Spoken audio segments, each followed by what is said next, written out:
There is a taste in here that you cannot find in other vegetables. And the more you eat, the more it's become tasty and you keep on, asking for it. What this farmer in Hawaii is talking about is not a vegetable, it's a tree. And while Vicky Domingo says it has an unusual flavor, there's more to this tree than meets the taste buds. You keep on eating and eating and you can feel your body is more energetic, more healthy, and you can see the difference. You're not dropping, you keep on, just so active. You have to remove one by one like this. Domingo says she has grown this tree on her farm for more than 25 years. She harvests moringa twice a week, all year round.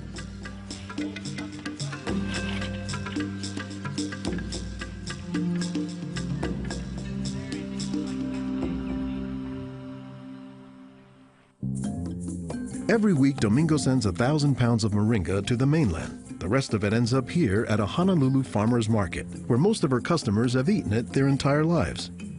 Well, in the Philippines, it's a third country. In other words, not a rich country.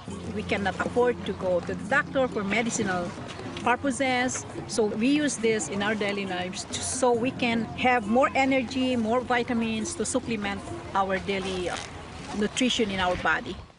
The tree is called moringa, or as the Filipinos call it, marongay. An awful lot of cultures have one or more plants that are kind of markers that people think of themselves when they think of that plant.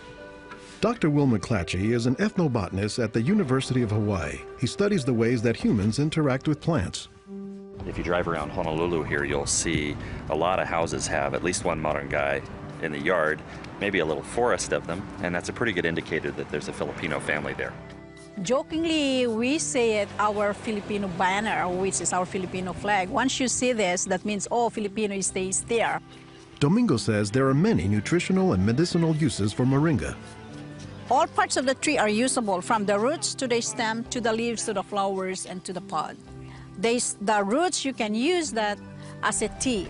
And then the trunk, you can scrape it, squeeze it, get the juice, put in your cut skin, and your skin will heal. Some of this may be folktale, but some cultures have used moringa as a medicinal plant for thousands of years. McClatchy says moringa is worthy of its reputation as a tree with unusual nutritional properties. Thank you. Moringa is one of these trees that is a multi-purpose plant that fulfills such a high percentage of kind of basic needs that when people get used to using it, they really can't see what it's like to live without it. And many cultures don't. Today, moringa is used as a remedy and, in essence, a multivitamin in many of the world's warmest regions. Moringa is used widely in Africa and South Asia, and it's been introduced into South America and Central America, where it's also being used. So, this is not just a plant of a single community. We were just talking this morning with one of the owners of this plantation, and he was just telling me how the last time he was here, he had a handful of moringa leaves and that he worked all morning on it and felt great. Dr. Mark Olson is a botanist and a leading expert on moringa. He teaches at Instituto de Biología, Universidad Nacional Autónoma de México in Mexico City. Here, he is visiting a new moringa farm about 2 hours outside the city limits.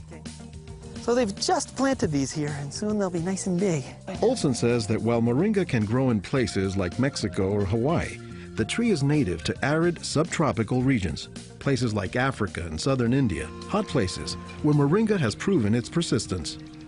And this is a plant that really does do extraordinarily well in some of the most difficult areas, in areas that are very hot, areas that are very dry, areas where other things are very difficult to cultivate. Look at the little tuber there. This is one of the reasons it survives so well in dry areas. Also, they're storing lots of water in the wood. So that's one of the reasons this is such a remarkable tree. They don't have particularly deep roots. That's sort of a myth about moringas, that they survive because they have deep roots. No, they're storing water in their roots and their trunk. But moringa, says Olson, does a lot more than just survive, despite the tree's sometimes scraggly appearance. I don't think they're actually the most attractive tree. They're more a tree that you look at and you sort of love the way you love a scruffy friend or a scruffy dog. Because the branches sort of splay here and there, and they get burdened down with huge quantities of fruits on them. And that's actually what makes the tree so remarkable, is that it's such a generous tree. And that's because people have found multiple uses for so much of the tree, including its seeds. They're full of oil. You press the seeds, and then this wonderful aromatic oil comes oozing out, which you can use for cooking, you can use for cosmetics or lubrication or whatever. And the cake, the press cake, the stuff that's left over after pressing the seed, that is what's used for water purification. Water purification, Olson says, is especially useful in developing countries where clean water is hard to come by. But the benefits don't stop there. Some of the things I think are most exciting about moringa is, for example, the high vitamin content. There's a lot of vitamin A in the leaves. And worldwide, that's a problem. A lot of people have problems in development of their eyes because they don't have enough vitamin A. Moringa's vitamin A content, and its content of vitamins in general, has caught the attention of scientists around the world. So I started to read about moringa, and I was absolutely amazed about the richness in nutrients, in many antioxidant compounds, in vitamins. Dr. Monica Marcoux is a pharmacologist who has studied many plants. She has done extensive research on moringa and says it has significant nutritional potency. This subject is one of the topics of her recently published book, Miracle Tree. To me, it was just a natural pathway from my scientific background and my love for trees to writing this exciting book on one of the most exciting and extraordinary trees of our world. Marcoux spends much of her time looking at trees and plants, both as a pharmacologist and as an artist. While Marcoux, the nature photographer, is grabbing shots of plants, Marcoux, the pharmacologist, says she has a bigger concern. We are having an epidemic of cancer and cardiovascular diseases and many other chronic diseases.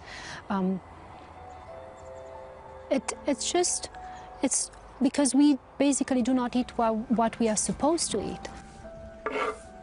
Most of the plants are famous for a particular type of nutrient, like for instance the orange or the lemon is famous for a high content of vitamin C.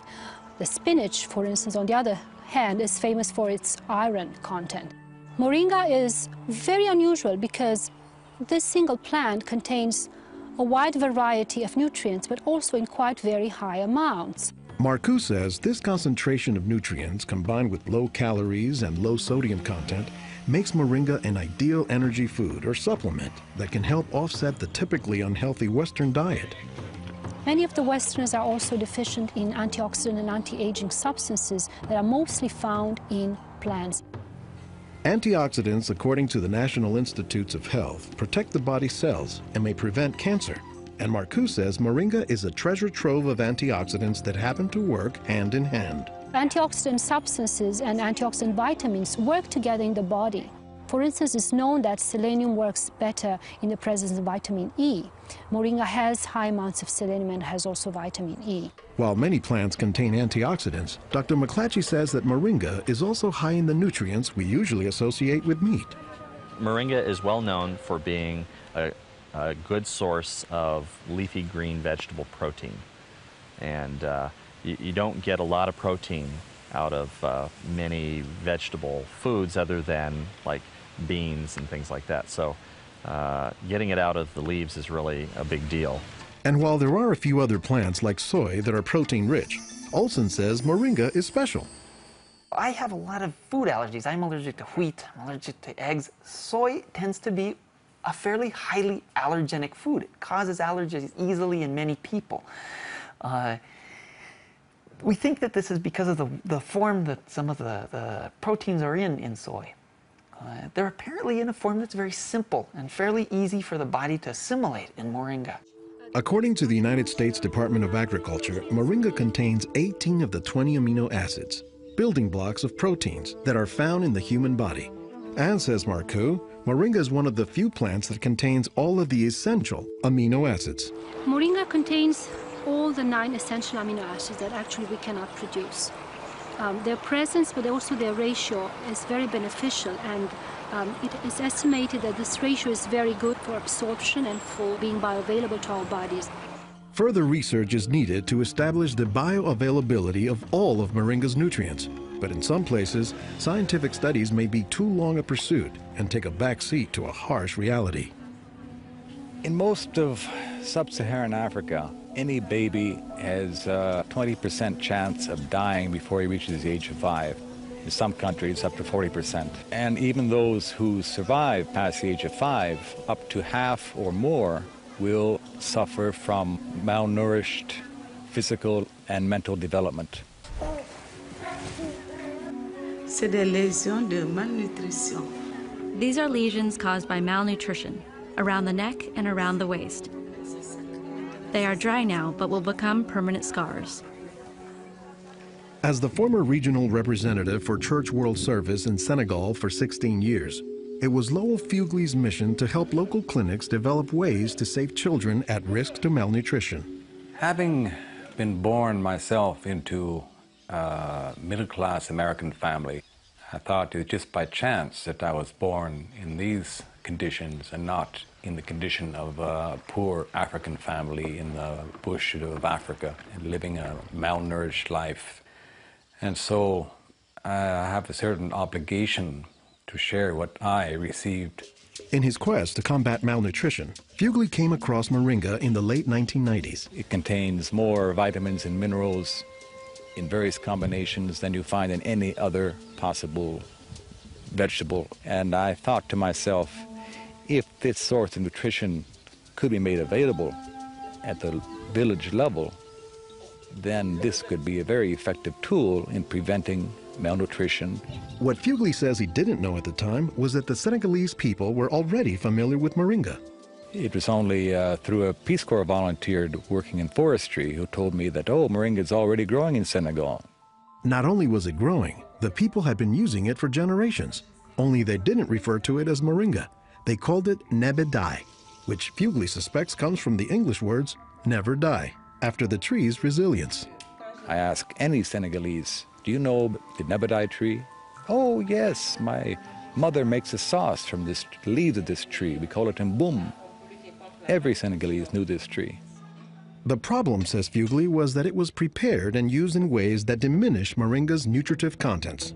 They boil the leaves too long, they throw out the water that is boiled in and where many of the vitamins are located, and so they lose a lot of the benefits that the leaves could provide. So Fugley went to work, both planting moringa trees and, more importantly, educating healthcare workers on how moringa can help stave off malnutrition.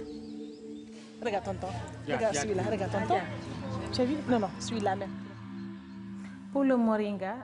I was trained in 1998, and right away we saw the virtues of using moringa because of its very high nutritional value. So we began using it right away on an experimental basis. Après la formation, con le moringa. Healthcare workers learned to grow their own moringa trees, dry the leaves, and pound them into powder, maintaining all the nutrients. Nursing mothers were taught to add a spoonful of moringa to their food morning, day, and night to increase their milk production. They were also told to add moringa to all of their family's meals. When we introduced this tree in Senegal, or uses of the tree and different ways of using it, the reactions of the people there was that, well, this is our tree. You know, you're just adding on what we know already. As people changed their habits, Fugley says the results were clear, especially among children. They'll look happier, they'll have more energy, they'll smile. When they came to the clinic, limp, eyes drooping, no energy, and within 3 weeks, you see them bigger, healthier, and smiling. La récupération avec le moringa a été beaucoup plus rapide. We observed that it was much, much more effective than the classic system we had been using, which was based on imported and costly products, such as milk powder, sugar, and vegetable oil. With moringa, people can go into town and find it themselves. Et on l'a, même des fois sans un sou. Moringa is still being used, it's still being promoted, it's still being very valued, even without our input from the outside. Moringa, it doesn't die, it can continue on its own. So you have to eat the moringa on a daily basis. And all their grandkids are eating it every now and then, even my own children, and they are already professionals, and yet they come home and eat it. And while moringa is mostly considered an ethnic food, the trend, says McClatchy, is that more nutritious plants, like moringa, are finding their way into the mainstream. Our diets are pretty bad, although they are improving. But one of the reasons they're improving is because we're starting to adopt more and more of these kinds of plants. I've been in villages where the only trees that survive and grow well are Moringa oleifera, which is really amazing when you consider how many useful things the tree provides. Moringa it comes very close to being a perfect source of nutrients in terms of variety and concentration. So that is, I think, very unique about this moringa tree.